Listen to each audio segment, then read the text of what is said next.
കോൺഗ്രസ് ദേശീയ നേതൃത്വം തന്നെ പറഞ്ഞിട്ടുണ്ടല്ലോ. അത് കോൺഗ്രസിന്റെ അഭിപ്രായമല്ല, അദ്ദേഹം വ്യക്തിപരമായ അഭിപ്രായം പറഞ്ഞായിരിക്കും. കോൺഗ്രസുമായിട്ട് യാതൊരു ബന്ധവുമില്ല.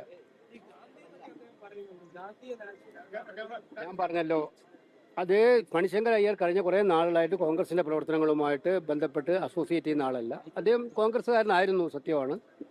അദ്ദേഹത്തിന്റെ അഭിപ്രായങ്ങൾ അദ്ദേഹത്തിന്റെ വ്യക്തിപരമായ അഭിപ്രായങ്ങൾ മാത്രമാണ്. പാർട്ടിയുടെ അഭിപ്രായങ്ങൾ തീർത്തും വ്യത്യസ്തമാണ്. അത് ഇന്നലെ AICC കമ്മ്യൂണിക്കേഷൻ ഡിപ്പാർട്ട്മെന്റ് വ്യക്തമായിട്ട് പറഞ്ഞിട്ടുണ്ട്. That's all. അത് സങ്കടകരമായിട്ടുള്ളൊരു കാര്യമാണ്.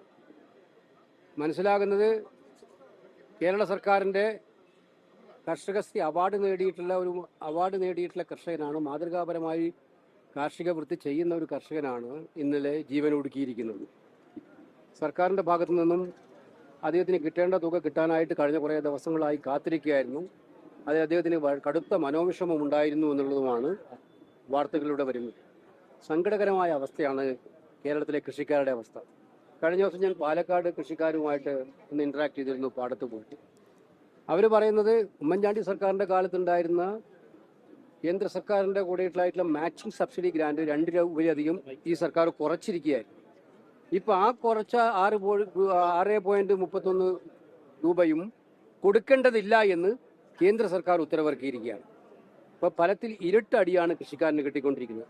ഒരു ഭാഗത്ത് കടക്കണിയിലാണ് അവർ, മറുഭാഗത്ത് കാർഷിക മേഖലയിൽ ഉണ്ടാകുന്ന പ്രകൃതിക്ഷോഭവും അതുപോലുള്ള പ്രശ്നങ്ങളും മൂലമുണ്ടാകുന്ന ദുരിതക്കയത്തിൽ നിന്നും അവരെ രക്ഷിക്കാനും സഹായിക്കാനും സർക്കാരുകൾ ഇല്ലാത്ത അവസ്ഥയാണ്. ഇതുകൊണ്ടാണ് കൃഷിക്കാരൻ ആത്മഹത്യ ചെയ്യുന്നത്. കേരളത്തെ മനസ്സിരുത്തി ചിന്തിപ്പിക്കുന്ന ഒന്നാണ് ഒരു കേരള സർക്കാരിൻ്റെ കർഷക അവാർഡ് നേടിയ ഒരു കൃഷിക്കാരൻ ജീവനൊടുക്കിയ സംഭവം.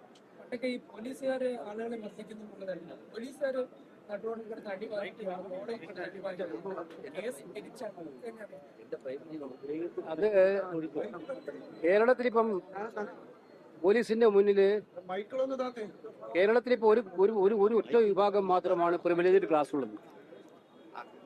അത് CPM-ന് വേണ്ടി ഗുണ്ടാപ്പണി നടത്തുന്നവരും CPM-ന്റെ പ്രവർത്തനങ്ങളിലൂടെ കൊള്ള നടത്തുന്നവർക്കുമാണ്. അത്തരമാർക്ക് പ്രിവിലേജ് ഉണ്ട്. അവർക്ക് ഒരു കുഴപ്പമില്ല. അവർക്കെതിരെ നടപടിയെടുക്കാൻ ഏതെങ്കിലും പോലീസുകാരൻ പോയാൽ ആ പോലീസുകാരന്, നിങ്ങൾ ആലോചിച്ച് നോക്കണം, ഫാമിലിയായിട്ട് ഒരു സ്വകാര്യ സന്ദർശനത്തിന് പോകുന്ന പോലീസുകാരനെ ഒളിഞ്ഞിരുന്ന് അടിച്ച് തീർത്തുക എന്ന് പറഞ്ഞാൽ അതൊരു ഒറ്റപ്പെട്ട സംഭവമായിട്ട് കാണാൻ കഴിയുമോ നമുക്ക്? നിയമസമാധാന ഡ്യൂട്ടിക്കകത്ത് വെച്ച് സംഘർഷങ്ങൾ ഉണ്ടാകും, അങ്ങോട്ടും ഇങ്ങോട്ടും പ്രയാസങ്ങൾ ഉണ്ടാക്കും, നമ്മൾ കേരളത്തിൽ കണ്ടിട്ടുണ്ട്. പക്ഷെ ഒരാളെ കാത്തിരുന്ന് കുടുംബവുമായിട്ട് അദ്ദേഹം പുറത്തിറങ്ങുമ്പോൾ കാത്തിരുന്ന് അദ്ദേഹത്തെ വകവരുത്താൻ ശ്രമിക്കുക, ആക്രമിക്കുക എന്നൊക്കെ പറഞ്ഞാൽ, എന്നിട്ടും ഒരു കൂസലുമില്ലാതെ നടക്കുകയാണ് സർക്കാർ. ഒരു നടപടിയുമില്ല. എങ്ങനെ പോലീസുകാരുടെ വീര്യം ഉണ്ടാവും? പോലീസുകാർക്ക് എങ്ങനെ പോലീസുകാർ പ്രവർത്തിക്കും? സത്യസന്ധമായി നീതി നടപ്പിലാക്കാൻ ഉദ്ദേശിക്കുന്ന പോലീസുകാരോട് നിങ്ങളത് ചെയ്യണ്ട, നിങ്ങൾ സഖാക്കൾ പറഞ്ഞത് മാത്രം ചെയ്താൽ മതി എന്നുള്ള മെസ്സേജ് അല്ലേ? അതും ക്രിമിനലുകൾ ചെയ്യുന്ന പറഞ്ഞത് മാത്രം മതി എന്നുള്ള മെസ്സേജ് അല്ലേ? ഇത് ഒന്നിൽ മാത്രമാണോ?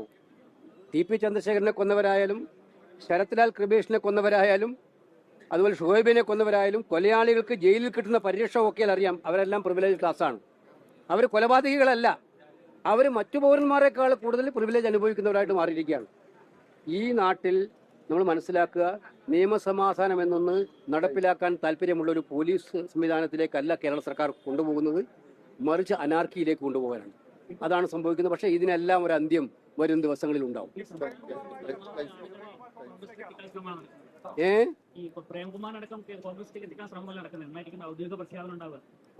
അത് എനിക്കറിയില്ല. സ്വാഭാവികമായിട്ടും ഞാൻ നേരത്തെ പറഞ്ഞു, ഇടതുപക്ഷ ചിന്താഗതിക്കാരായ ആളുടെ മനസ്സിനകത്താണ് ഈ സർക്കാരിന്റെ പ്രവർത്തനങ്ങൾ മൂലം വേദന ഉണ്ടായിരിക്കുന്നത്, ഏറ്റവും കൂടുതൽ വേദന ഉണ്ടായിരിക്കുന്ന സാഹചര്യമുള്ളത്. പല ഇടതുപക്ഷ ചിന്താഗതിക്കാരും ആ പാർട്ടിയിൽ നിന്ന് അഭിപ്രായം പറയുമ്പോൾ ആ പറയുന്നവർക്ക് അതിനകത്ത് നിൽക്കാൻ പറ്റാത്ത അവസ്ഥയാണുള്ളത്. അപ്പോൾ അങ്ങനെയൊരു സാഹചര്യത്തിൽ തെറ്റുകൾ കണ്ടാൽ ചൂണ്ടിക്കാണിക്കുന്നവരെ എതിർക്കുന്ന പാർട്ടി നേതൃത്വത്തിലായിട്ട് കുറേ ആളുകൾ ആ പാർട്ടിയിൽ നിന്നും മാറാൻ തയ്യാറായിട്ടുണ്ട്. അങ്ങനെ വരുന്നവരുണ്ടെങ്കിൽ ഞങ്ങൾ 2 കൈയും നീട്ടി സ്വീകരിക്കും. നല്ല രീതി